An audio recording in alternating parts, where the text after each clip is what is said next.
Aleluias.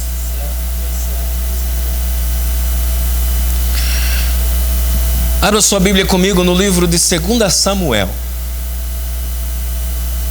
2 Samuel, capítulo de número 24.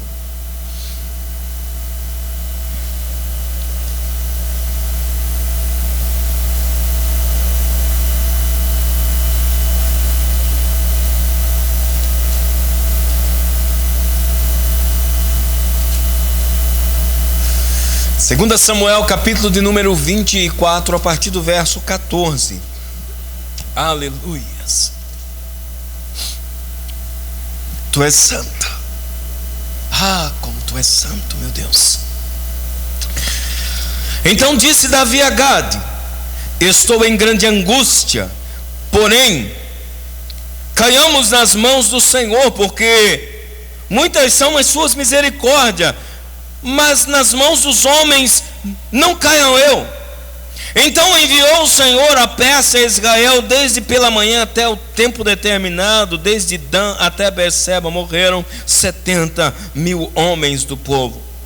Estendendo, pois, o anjo a sua mão sobre Jerusalém para destruir, o Senhor se arrependeu daquele mal e disse ao anjo que fazia destruição entre o povo: basta, agora retira a tua mão. E o anjo do Senhor estava junto à eira de Araúna, o Jebuseu. E vendo Davi ao anjo que feria ao povo, falou ao Senhor e disse: eis que sou eu sou o que pequei, e eu o que iniquamente procedi. Porém estas ovelhas que fizeram, seja pois a tua mão contra mim e contra a casa de meu pai. E Gade veio naquele mesmo dia a Davi e disse: sobe, levanta ao Senhor um altar na eira de Araúna, o Jebuseu.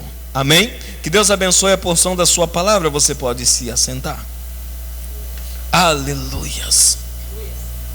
Santo, santo é o Senhor.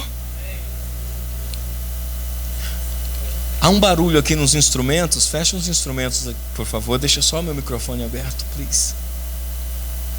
Thank you.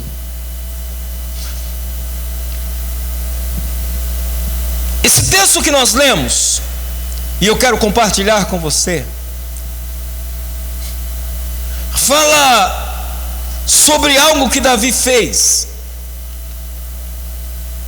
que foi mais grave do que o que ele fez com Betseba. Davi faz um censo e conta o povo. Nesse contexto aqui, amado, chega a ser irônico. Por quê?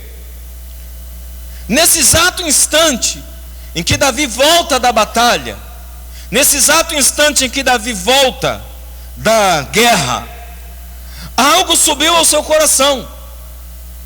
E o que é interessante é que o que Davi havia acabado de fazer era um outro feito histórico. A história de Davi começa com ele matando o gigante, né? A unção, depois da unção, ele matando Golias.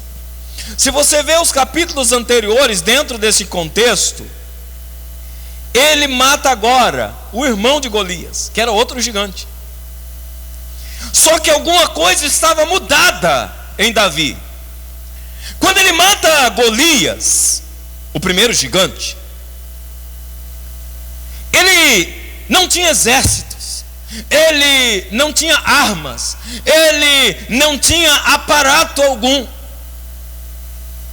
Então ele glorifica a Deus, ele exalta o nome do Senhor, ele reconhece que a glória é do Senhor, porque ele não poderia vencer contra aquele gigante. E você conhece a história, que ele coloca a pedrinha na funda e gira, e a pedra acerta diretamente na cabeça, na testa de Golias, e Golias cai. Nesse contexto aqui é diferente. Davi agora está cheio de aparatos militares. Davi agora já é o rei. Davi agora já está sentado num trono. Davi tem uma coroa na cabeça, tem um cetro na mão. Davi agora, amado, tem todos os aparatos que um homem precisava para ser reconhecido. E eles vão e lutam contra aqueles inimigos, e eles vencem os inimigos. E Davi volta todo satisfeito para casa, e ele começa a pensar algo no seu coração. Então eu gostaria de dizer algo a você, começar dizendo algo a você. O momento que nós ficamos mais vulneráveis, o momento que nós ficamos mais frágeis, é imediatamente depois de uma vitória. Depois de uma vitória, depois de termos vencido, depois de termos conquistado, é o momento que nós mais frágeis ficamos. As pessoas, ou mais vulneráveis, as pessoas pensam que nós ficamos mais vulneráveis quando nós estamos lutando, que nós ficamos mais vulneráveis quando nós estamos no meio de uma batalha, no meio de uma guerra. Não, não é verdade. Satanás é um oportunista, e Satanás só trabalha em momento oportuno, e o momento mais oportuno para Satanás tentar uma pessoa à queda é após uma grande vitória. Logo após uma grande conquista, este é o maior momento que você está mais vulnerável na sua vida, meu irmão. Nós muitas vezes pensamos que é o contrário, que é justamente quando nós estamos ali batalhando tudo mais. Quando você está batalhando, querido, você não está concentrado em você mesmo. Quando você está guerreando, você está buscando a Deus, você está buscando estratégia, você está ocupado com Deus. Mas quando você vence, nós temos a tendência de dar uma relaxada. Está tudo muito bom, está tudo muito bem. E esse momento que nós relaxamos, esse momento do relax, é o momento mais perigoso para a vida do crente. O momento que você, amado, conquistou o que você queria conquistar, o momento que você está se realizando como pessoa, o momento que você está se realizando como conquistador, esse momento é o momento mais perigoso e mais vulnerável da sua vida. Se todos os crentes atentassem para isso, os crentes vigiariam muito mais quando eles conquistam uma vitória do que quando eles estão pelejando por ela. Davi volta, amado, todo cheio de si. E quando ele chega em Israel, Davi determina fazer um censo. Um censo é a contagem do povo, para saber que poderio ele possui, para saber que tipo de poder Deus entregou na sua mão. Então ele começa a fazer uma análise do que Deus havia colocado na sua mão. O motivo não declarado de Davi, a motivação não declarada que está implícita nesse texto, era o orgulho. Porque, amado, o impacto de ter matado o primeiro gigante, foi maravilhoso, mas o segundo gigante já não fez tanto impacto. Afinal de contas, isso já aconteceu uma vez. Nós temos essa tendência de não nos impactarmos mais com o que Deus faz. Nós temos essa tendência de, foi mais um milagre. Eu não sei quantos aqui já oraram para alguém ser curado e alguém foi curado. Meu Deus, aquele primeiro impacto, meu Deus, você contou o testemunho para todo mundo. Deus me usou, eu fui lá no hospital, o cara estava na UTI, eu coloquei as mãos e pela graça de Deus, a pessoa se levantou, aleluia. Aí de repente aquilo começa a se tornar costumeiro. E aí você, só é mais um que foi curado. Ou então você olha para você e diz, sou homem de Deus. Olha como que Deus me usa. Sou escolhido, cara. Esses outros aí não são, mas eu sou. O motivo, amado, é que normalmente, imediatamente a uma conquista, nós corremos o risco de nos tornar orgulhosos. E o orgulho, amado, é uma praga. O orgulho, amado, ele fecha a nossa sensibilidade. O orgulho, ele nos torna, amado, insensíveis. O orgulho não nos permite ver que até aqui nos ajudou o Senhor. O orgulho não nos permite ver que foi a mão do Senhor quem fez. O orgulho, amado, não permite nós darmos glórias a Deus e nós começamos a nos achar. Nós começamos a achar que nós somos os melhores, que nós temos a técnica de matar gigante. Os inimigos não têm, mas eu tenho a técnica de matar gigante. Você não tem técnica nenhuma, filho. O que faz gigantes morrerem na sua mão é unção. Diga a pessoa que está do seu lado: o que faz os gigantes morrerem nas tuas mãos é a unção. Se você perder essa unção, filho, você se torna um homem comum. Se você perder essa unção, você se torna um comum qualquer. O que faz você vencer gigantes é a unção de Deus que está sobre a tua vida. Então não perca esta unção. E sempre que você conquistar alguma coisa, glorifique a Deus e reconheça. Não é pelo que você possui nas tuas mãos, é pelo que Deus faz através da sua vida. Não é pelo que você tem nas tuas mãos, querido, é pelo que Deus faz através da sua vida. O primeiro gigante morreu, querido, de uma forma extraordinária. Ninguém nunca tinha pensado em matar um gigante com uma pedra, muito menos com um estilingue. Não é técnica, é unção. Não é o que você possui, é o que Deus investiu em você. E eu quero dizer a você algo nessa manhã, que o que você possui, o que Deus investiu em você, não é teu, é dele. Porque todo investidor não te dá, amado, ele investe em você e continua sendo dono.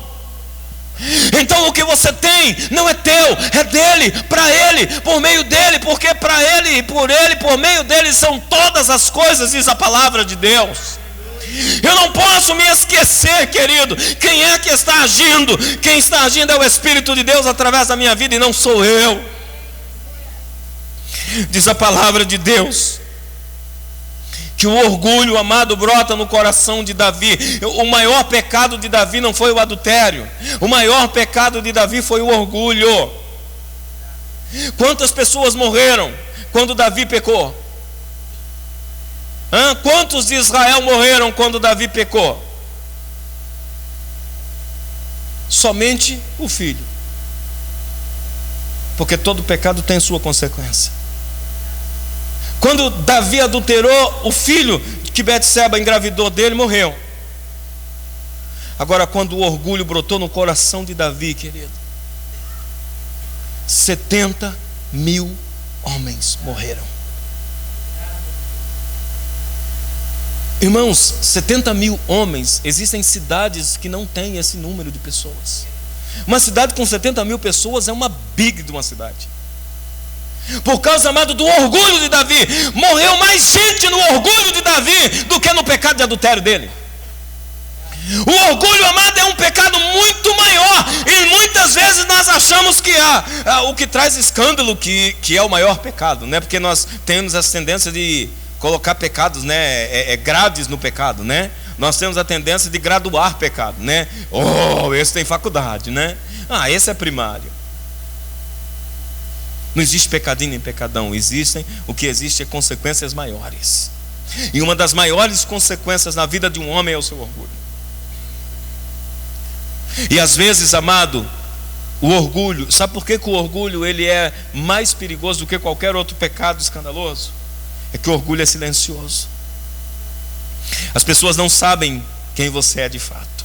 O orgulhoso, amado, ele esconde muita coisa. É por isso que a primeira coisa que se quebra na vida do orgulhoso é o relacionamento. Pessoas que não se relacionam, normalmente elas são orgulhosas. E por que elas não se relacionam? Porque elas sempre têm alguma coisa a esconder. Diz a palavra de Deus, amado, que Davi começa agora, por causa do seu orgulho, ignorar conselhos. Havia um general de Davi chamado Joabe.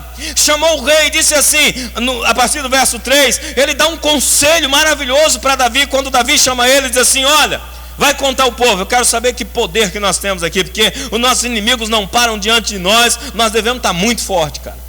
Vai lá e enumera o que a gente tem, que quando nós enumerarmos, eu tenho certeza que os nossos inimigos vão tremer quando souberem quantos homens de guerra nós temos. Vai e sai por toda Israel e pergunta aí, faz o alistamento de todo mundo, faz o censo de todo mundo, que eu quero mostrar para as nações quem nós somos, que eles vão saber quem nós somos.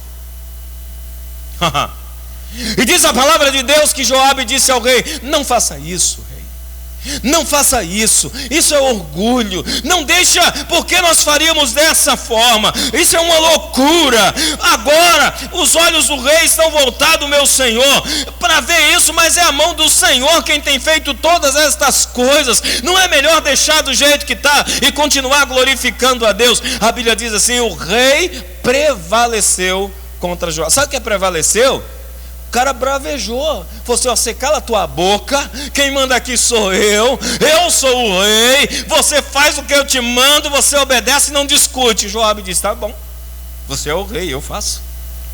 E Joabe foi fazer, porque Davi estava tão insensível. Imagine você, que Davi, o cara mais sensível da Bíblia, que a Bíblia relata, agora perdeu a sua sensibilidade por causa de uma vitória. Diga ao irmão que está ao seu lado: Davi perdeu a sensibilidade por causa de uma conquista. Meu Deus, Davi, por causa de uma conquista pessoal, perdeu a sensibilidade. Irmão, isso é mortal para um crente. Um crente que perde a sensibilidade, isso é mortal para ele. Um crente que perde a sua sensibilidade, querido, ele está assinando a sua sentença de morte. A Bíblia diz, amado, em 1 Crônicas capítulo 21, que relata o mesmo texto, que foi Satanás quem colocou isso no coração de Davi.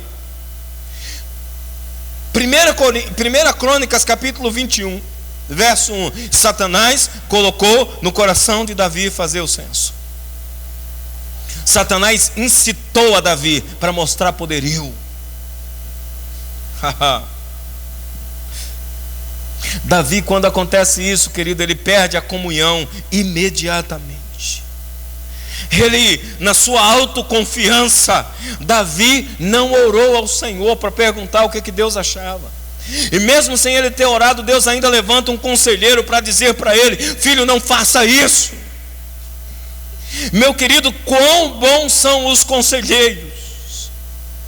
Deus levanta conselheiros na sua vida o tempo todo, e às vezes você ignora.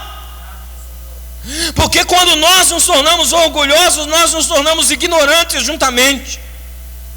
Nós nos tornamos orgulhosos. Nós, amado, nos tornamos pessoas insensíveis, incapazes de ouvir o Espírito de Deus. E eu vou dizer algo a você: você pode até me enganar, mas ao Espírito de Deus você não engana. Porque eu não sou o que sonda a tua mente, eu não sou o que sonda o teu coração, mas o Espírito Santo é o que sonda a mente e o coração. E quando o Espírito Santo de Deus ele vem e não consegue entrar na sua vida, e o Espírito Santo de Deus vem e não consegue penetrar nessa muralha que você criou, então ele se entristece, diz a palavra de Deus. E você começa a viver uma vida solitária. E você começa a experimentar, amado, uma sequidão espiritual. Que seca terrível começa a acontecer. E a primeira coisa que seca são os teus olhos. Diga à pessoa que está do seu lado: o primeiro sinal de dureza espiritual é a sequidão dos teus olhos. Quando você não chora mais, quando o Espírito de Deus não te toca mais, quando você não sente mais, quando você entra no culto e sai do mesmo jeito, como se tivesse ido para um jogo de futebol, quando você entra e sai da mesma forma como se você tivesse ido na casa de um qualquer, quando você não discerne que estava na casa do Senhor, quando você não discerne que tem anjos aqui. Há anjos aqui, querido. Talvez você não veja, talvez os seus olhos não consigam ver, mas há anjos nesse lugar. Talvez você até nem veja, mas está uma guerra aqui hoje que você não tem noção. Batalha. Tenha sensibilidade. Tem pessoas, amado, que entram e saem na igreja e nem notaram que teve uma guerra, nem notaram que teve uma batalha, né? Como diz assim, o pau moeu e a pessoa não viu nada. O inferno se levantou e foi derrotado e a pessoa não viu nada, porque faltou-lhe sensibilidade. Mas diz a palavra de Deus, querido, que quando Joabe trouxe o resultado, foi muito interessante, porque ele trouxe um resultado tremendo. Ele trouxe um resultado e disse assim: olha, do lado sul tem, do lado norte, do lado sul tem 800 mil homens peritos, e do lado norte tem mais 500 mil homens de elite. Então o teu exército tem uma elite de 1.300.000 homens.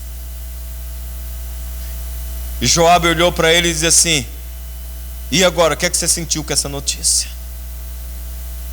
A Bíblia diz que o coração de Davi estremeceu. A Bíblia diz assim no verso de número 10: e o coração doeu a Davi. Quando Davi escutou isso, o coração lhe doeu, depois de haver numerado o povo. E aqui começa uma história muito interessante. Aliás, continua a história muito interessante, mas começa aqui uma inversão nessa história, ou uma reversão nessa história. Quando o coração de Davi doeu, Davi viu que havia feito algo errado. E você sabe por que o coração de Davi doeu? Porque ele olhou e disse: uau, quão grande eu sou. E quando ele pensou assim, ele disse: não haverá lugar para o Senhor. Porque às vezes, amado, nós crescemos tanto que não tem mais lugar para Deus na nossa vida. E Davi, amado, o seu coração doeu porque ele imaginou: com um exército desse tamanho nós não dependemos mais da oração. Com um exército desse tamanho nós prevaleceremos contra qualquer nação. E o coração de Davi doeu porque ele diz: agora quando eu sair eu vou apenas com homens, não com Deus. O grande problema do nosso orgulho, amado, é que depois nós começamos a andar apenas com homens e não com Deus. É como que se Davi estivesse dizendo: a minha confiança foi colocada em homens, meu Deus, o que eu fiz? E o coração dele começa a doer, e Davi confessa o teu pecado. Uma das maiores características de Deus em Davi é o arrependimento. Por isso que Davi é um homem segundo o coração de Deus.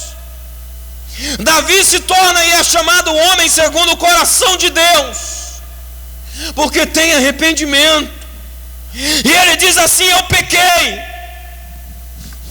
Ah, Senhor meu Deus, muito pequei no que fiz. Porém agora, Senhor, peço-te que traspasse a iniquidade do teu povo, porque tenho procedido muito loucamente. Olha que declaração: Senhor, eu perdi o juízo por um instante. Senhor, eu perdi a razão por um instante. Senhor, eu confiei na força do meu braço por um instante. Quantas vezes, queridos, você começa a correr de um lado para o outro, a circunstância, a situação começa a te afligir, e você começa, amados, a acreditar que você está no controle das coisas. Ou então a aflição vem e você nem sequer se lembra de dobrar o teu joelho, de orar, de clamar. E quando você acorda no meio daquela turbulência, você diz: meu Deus, eu tenho um Deus. Por que eu estou agindo dessa maneira? Eu tenho um Deus. E eu quero te dizer nessa manhã: você tem um Deus. Para de enumerar as coisas, para de enumerar as possibilidades, porque nós temos essa tendência de enumerar as possibilidades. Você tem um Deus. Você tem um Deus, amado, que faz além do que você pode fazer. Você tem um Deus, amado, que trabalha quando ninguém mais pode trabalhar. Você tem um Deus, querido, é só você se arrepender e voltar. Diz a palavra de Deus que Davi começa a clamar ao Senhor, mas Deus assim envia pela manhã um profeta. Deus envia pela manhã o profeta Gade para falar com Davi e dizer: Davi, você quebrou uma lei. Davi, você transgrediu. Mas quando nós nos quebrantamos diante do Senhor, querido, nós estamos no caminho da cura. Diga ao irmão que está do seu lado: quando você se quebranta, você está no caminho da cura. Mas existem, mesmo assim, existem aqueles que resistem. a voz do coração. Existem ainda assim aqueles que resistem à voz do coração. Existem ainda assim aqueles que endurecem mais ainda, porque eles pensam estar no controle. Mas o coração quebrantado e contrito o Senhor não despreza. O homem que não se quebranta, Deus quebra ele. Eu quero que você entenda, querido, que o homem que não se quebranta, Deus quebra ele. O homem que não volta para o Senhor, ele será arrasado. O homem que não volta para o Senhor, ele será destruído pelo Senhor. E não adianta dizer que é o diabo não, viu? Meu Deus, ai pastor, mas isso era no tempo da lei, sério? Meu Deus, esqueceram de dizer então ao Espírito Santo. Porque lá em Atos dos Apóstolos, quando Ananias e Safira mentiu, morreram. Porque mentiram. Esqueceram de avisar o Espírito Santo, já era no tempo da graça, já era no Novo Testamento. Não é não? Meu Deus. E para aquela mulher que estava na igreja, nas cartas do Apocalipse, que estava com o espírito de Jezabel dentro da igreja, que Deus manda um recadinho para ela. Apocalipse, ó, o Apocalipse é o ápice da graça, né?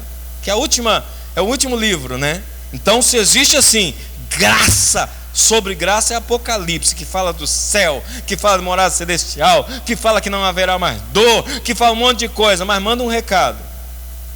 Diz aquela mulher, Jezabel, que se ela não se converter, eu vou colocar os filhos dela na cama. E se assim ela não se converter, eu mato os filhos dela. E se ela ainda não se converter, eu ponho ela na cama de doente também. E se ela não se converter, eu mato ela também. Graça, tempo da graça. Tempo da graça. Não se iluda, querido, Deus não mudou. Não se iluda, Deus não mudou. Todo o teu pecado, todo pecado, amado, tem um preço. Todo pecado tem um preço. Quanto antes você reconheça, e quanto antes você volte. E eu sei que é difícil pronunciar algumas palavras do tipo: ah, Deus meu, pequei, procedi loucamente. Reconhecer. Como é difícil reconhecer, porque quando o homem reconhece, ele está aceitando a sua reprovação. O orgulho não permite você reconhecer a tua reprovação. O orgulho não permite você reconhecer, querido, que Deus não está se agradando do que você está fazendo. Se nessa manhã o Espírito de Deus dizer a você que Ele não está se agradando do que você anda fazendo, seja sábio, seja prudente, seja, querido, sensível à voz do Espírito e diga: Senhor, eu reconheço e eu me rendo diante do teu altar. Eu peço perdão. O meu Deus é um Deus perdoador, o teu Deus é um Deus perdoador. O nosso Deus nos perdoa. Quando nós pedimos perdão, o Senhor vem com o perdão, querido. Quando nós nos lançamos diante dele, querido, nós não podemos nos esquecer disso, que nós temos um Deus perdoador. Nós não podemos simplesmente, amado, endurecer o nosso coração e achar que nós não precisamos pedir perdão. Nós não podemos endurecer o nosso coração e achar: ah, Deus entende. Não, não é assim. Existem princípios que não podem ser quebrados. Existem princípios, amado, que não podem ser anulados. Existem princípios, queridos, que não podem ser tirados da sua vida. Deus te entregou Golias, como também te entregou o irmão de Golias nas mãos, mas você só venceu por causa da unção que estava sobre você. No dia que essa unção for embora, você fica vulnerável, e até um menino com um estilingue te mata, porque você se torna vulnerável. O Senhor nos chama, querido, nesta manhã, a uma manhã de arrependimento. O Senhor nos chama nesta manhã, querido, a uma manhã de nos lançarmos diante dele. O Espírito de Deus, amado, está te chamando nesta manhã a você fazer um concerto com ele, enquanto ainda dá tempo, enquanto ainda a porta está aberta. Normalmente, quando nós estamos pecando, nós pensamos que o pecado é uma oportunidade imperdível, e nós não podemos perder aquela oportunidade.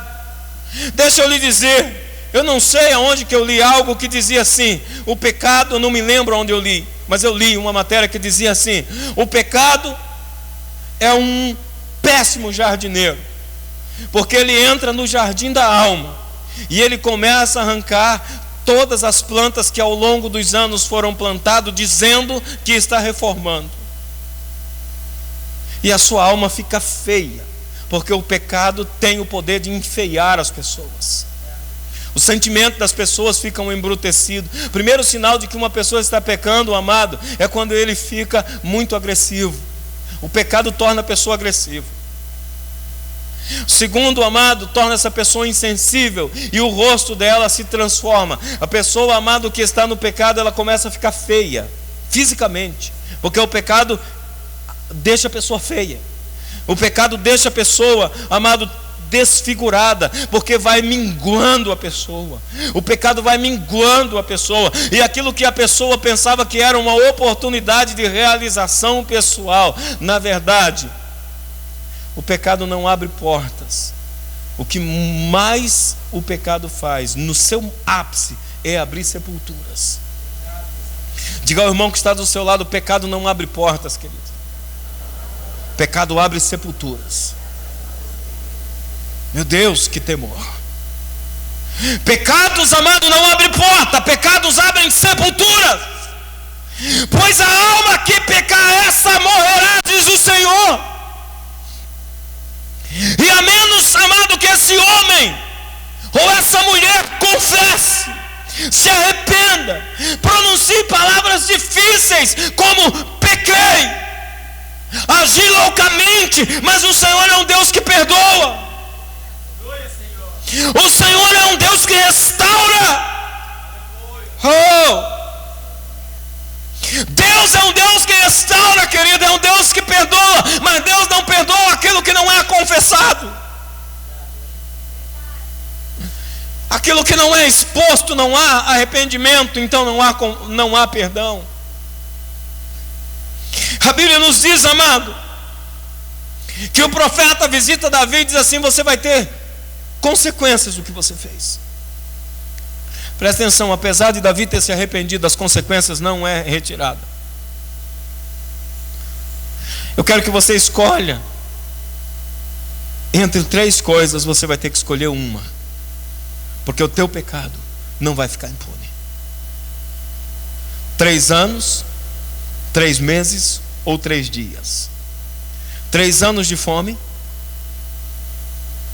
3 meses os teus inimigos prevalecendo contra você, ou 3 dias a mão do Senhor vindo sobre vocês. 3 anos, 3 meses ou 3 dias. Diga comigo: 3 anos, 3 meses ou 3 dias. Davi, com o seu coração arrependido e quebrantado, ele diz assim ao Senhor: ah, Senhor, eu sei que a tua mão vai ser mais pesada do que tudo isso, mas mesmo assim eu prefiro a tua mão.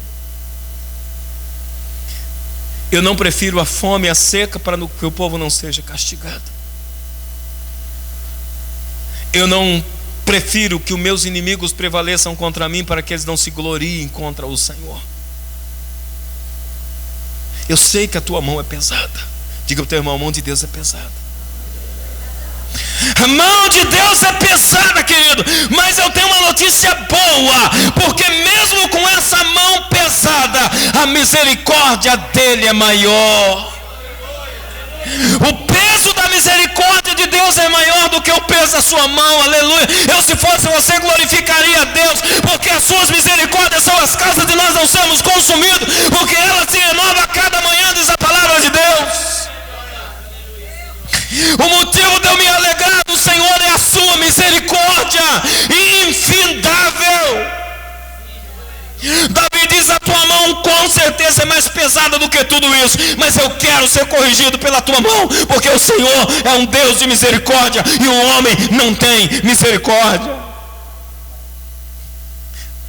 Irmãos, o homem não tem misericórdia. Quando alguém peca e nós sabemos que alguém pecou, mesmo que o cara se arrependa, a igreja ainda continua apontando, porque nós somos sem misericórdia. Misericórdia, meu Deus.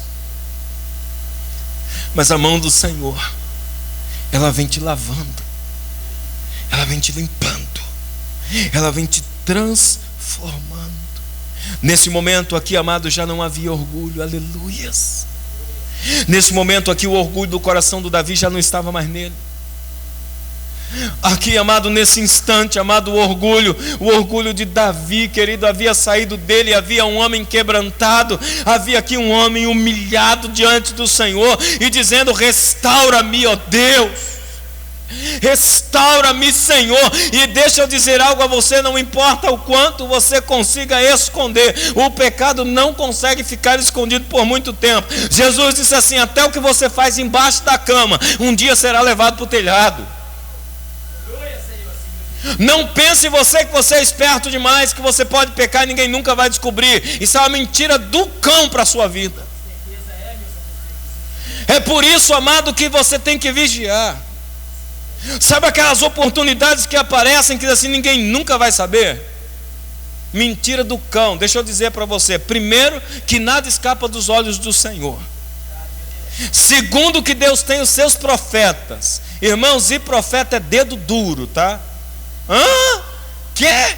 Profeta é dedo duro. Ele chega assim e diz assim: cara, deixa eu te dizer um negócio. Eis que assim diz o Senhor. Como você sabe? O Senhor me disse. O Senhor me fez saber. O Senhor me fez saber. A Bíblia diz que Deus dá tempo ao homem para que ele se arrependa.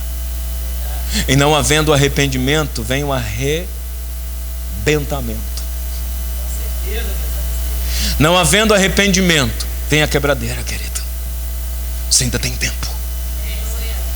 Você ainda tem tempo. Examine-se, pois, o homem a si mesmo, diz a palavra de Deus. Examine-se, pois, o homem a si mesmo. Porque às vezes nós estamos apontando para o pecado do irmão lá, o graduado, né? Mas o pecado lá que a gente é primário, né? Nem aparece. Orgulho, orgulho só sabe o dono, e mesmo assim ainda ignora.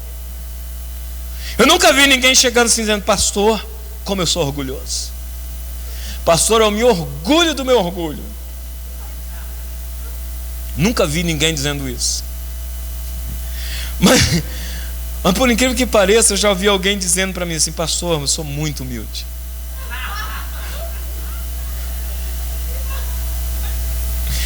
Amado, essa é a outra versão do orgulho, tá? Eu não tenho tempo de falar disso hoje. Ai, meu Deus, está na internet. Uma vez, ai, meu pai. Uma vez, o irmão chegou para mim e disse assim: é alguém do governo, ai meu Deus, alguém do governo. E disse assim para mim assim: sabe por que Deus me colocou aqui? Porque eu sou humilde. Digo: uau. Uau. Aí eu falei assim, com todo amor. Aí ele falou assim: se você não se humilhar de verdade, sabe por que Deus vai tirar daqui? Porque você é orgulhoso. E aí nós demos uma risadinha meio sem graça. Sabe aquela risadinha tipo, que brincadeira, né? Mas sem graça que a gente fez, né? Queridos, é tempo de nos humilharmos. Mas nos humilharmos de verdade, querido. Porque tudo que eu faço tem consequência. Diga para o teu irmão: tudo que você faz tem consequência. Diga mais uma vez para o teu irmão assim: pecado não abre oportunidades, abre sepulturas. Porque o salário do pecado é a morte, mas o dom gratuito de Deus é a vida eterna. Para de brincar com a eternidade. Eternidade, querida, é uma só. Perdeu, já era. Davi se humilha diante do Senhor, aleluia. E durante aquela consequência, porque todo pecado tem o seu impacto, os homens começam a morrer. Os homens começam a morrer em Jerusalém. Os homens começam a morrer em Israel. Davi, amado, começa a doer o coração, dor e sofrimento. E Davi, então, amado, pega panos de saco. Amado, essa é uma característica de um homem humilde. Panos de saco. Não tenta, amado, esconder. Não tenta, amado, camuflar pecado. Pano de saco. Davi, amado, se coloca em pano de saco. E ele diz: eu estou em grande angústia, porém caímos nas mãos do Senhor, porque muitas são as suas misericórdias, Senhor, mas não das mãos dos homens. Então o Senhor enviou peste em Israel, desde pela manhã até o tempo determinado. Desde Dan até Berseba morreram 70.000 homens do povo.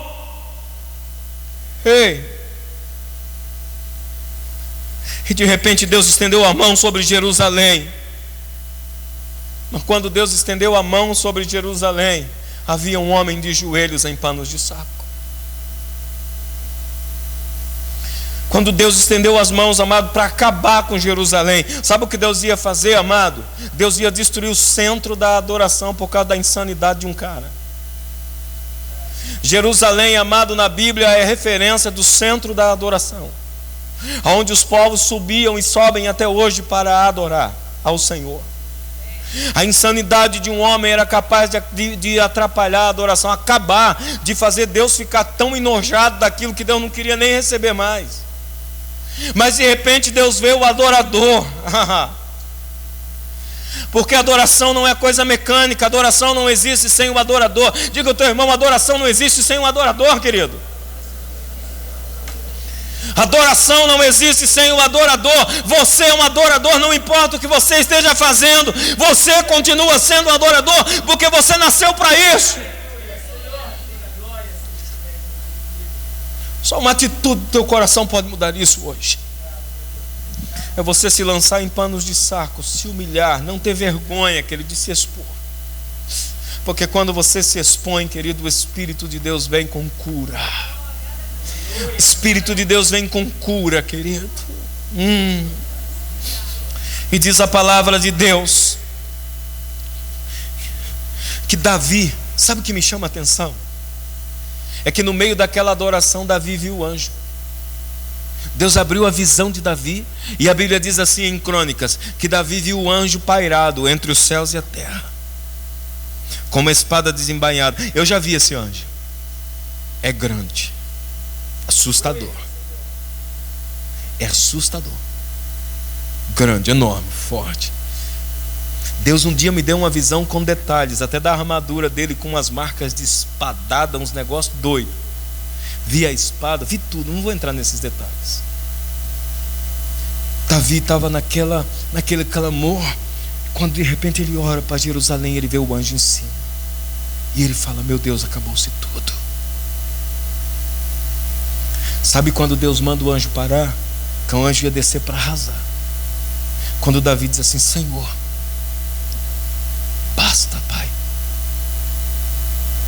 Quem pecou fui eu, não foi o povo. Pega eu e acaba comigo. Você entende isso também? Ah, eu só estou assim por causa do pastor. Eu só estou assim por causa da igreja.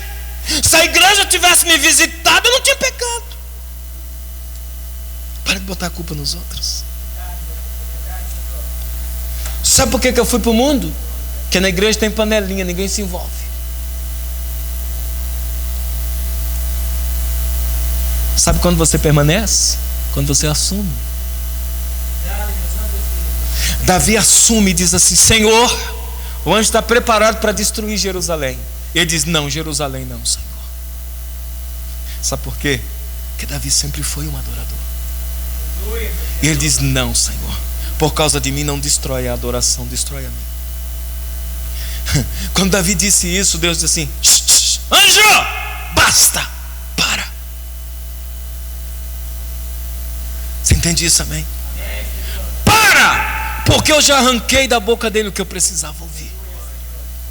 Todos os homens que foram destruídos na Bíblia foi porque Deus encontrou e eles não confessaram. Adão foi expulso do jardim porque não confessou. Caim foi amaldiçoado porque não confessou. E Noé, Deus não falou mais com ele porque não confessou a cachaçada dele, depois que ele ficou bêbado e amaldiçoou os filhos. Aí a Bíblia diz que ele viveu mais 300 e tantos anos e Deus nunca mais falou com ele, porque ele nunca pediu perdão para Deus. Mas eu vejo Davi pedindo perdão.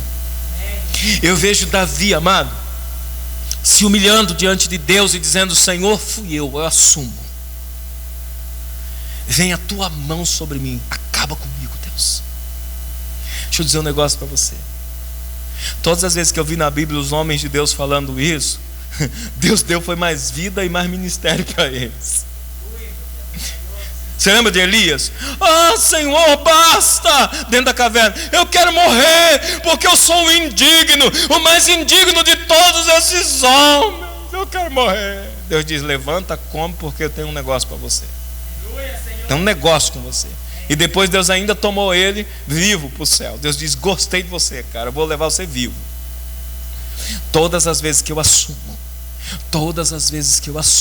a restauração de Deus vem sobre a minha vida. Todas as vezes, querido, que eu proclamo, porque se existe um ministério ativador da misericórdia de Deus, é o arrependimento. Diga para o teu irmão para ele nunca mais esquecer. Diga: o ministério ativador da misericórdia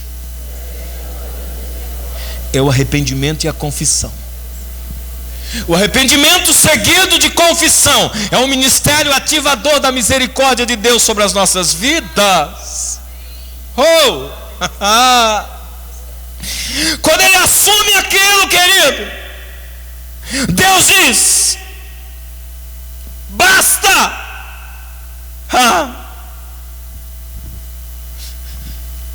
Quando a misericórdia de Deus manifesta, querido, aleluia. Quando nós nos submetemos à mão do Senhor e à misericórdia do Senhor, Ele traça um novo plano para nós. Sabe que novo plano Deus traçou para Davi? O plano que Deus traçou para Davi foi o seguinte: eu quero que você construa um memorial inesquecível. Isso é restauração, querido. No meio de tudo aquilo, e a misericórdia de Deus alcança Davi. Deus diz para ele: eu quero que você faça para mim um memorial inesquecível. Aonde que você viu o anjo pairando? Ele diz: eu vi lá na propriedade de Araúna. Aí Deus diz assim: vai lá na propriedade e faz um altar para mim, e que todos saibam que foi eu, o Senhor, que te perdoei, que fui eu, o Senhor, que aplaquei a minha ira por causa do teu arrependimento. Deixa eu te dizer um negócio. Sabe que lugar foi esse? Foi exatamente o lugar aonde Salomão construiu o templo. Está lá em Israel até hoje, onde o povo vai orar. É o mesmo lugar. Sabe onde o povo vai lá no muro e põe um papelzinho lá em Jerusalém? Não sei se você já viu na televisão, alguns já foram, né? Que vai lá e ora. Foi naquele lugar. Deus, com a sua misericórdia, Deus diz assim: faz um memorial inesquecível. Davi sobe até Araúna e diz assim: eu vim aqui para fazer algo que o Senhor me mandou. Aleluias. Sabe o que diz a Bíblia? A Bíblia diz que quando Araúna se prostra diante de Davi, com o rosto em terra. Olha a tentação do orgulho voltar novamente. Não é porque você começou